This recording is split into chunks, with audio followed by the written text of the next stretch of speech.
Hey again, guys. Do you know what I like to do when I'm sad? I like to look at some football cards.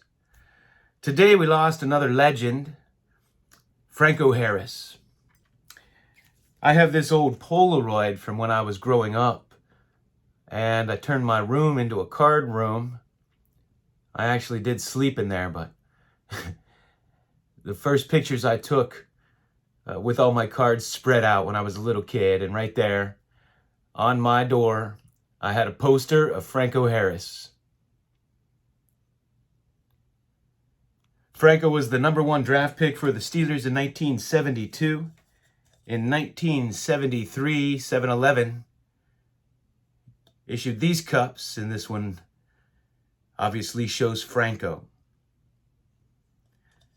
Now, Franco, I don't think gets the respect that he deserves in football history. You know, the Steelers were a terrible team.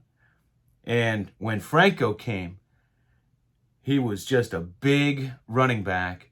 And the Steelers ended up going to the playoffs every year he was on the team, starting his rookie season in 1972.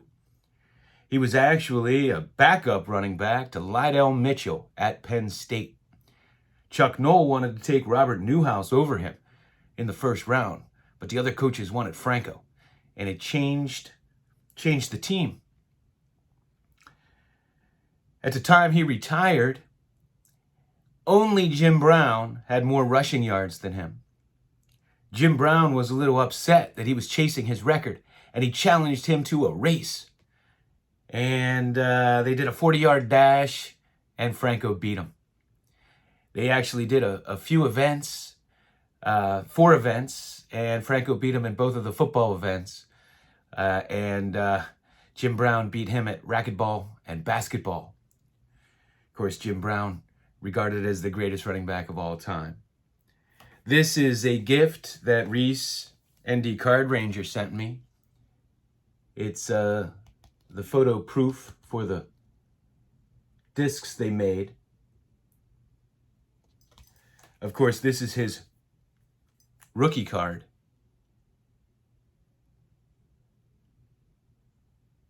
Now, Franco's most famous for the Immaculate Reception. At the time of his retirement, he was the all-time leader in Super Bowl touchdowns. Here's an obscure 1978, not super obscure, but a lot of people don't know this set, 1978 Wholesome Bread.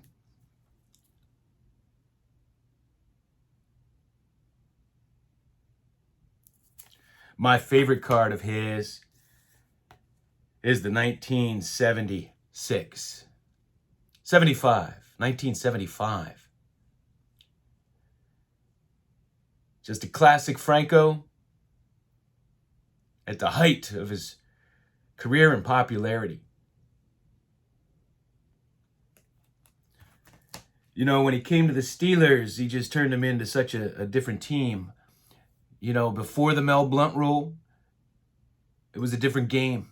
And a big, strong running back like Franco could make a huge difference. In 1976, the Steelers were off to a bad start. But the team, the players from that team will tell you that they think that was their greatest team ever. And even though they were off to a bad start, what happened was Terry Bradshaw got hurt. And they had to bring in a young rookie quarterback named Mike Krujak. And man, he just never passed. And like I said, it was a different game back then. Wide receivers didn't get open like they do today, pre-Mel Blount rule. And so they turned to the running game and the defense. And that year, Franco Harris and Rocky Bleier both had 1,000-yard seasons. The defense played unbelievably, gave up something like 29 total points in 29 total points in 9 games, and threw 5 shutouts. And they actually made it to the playoffs. And they won, and they made it to the championship game. But in the final playoff, both Franco and Rocky got hurt.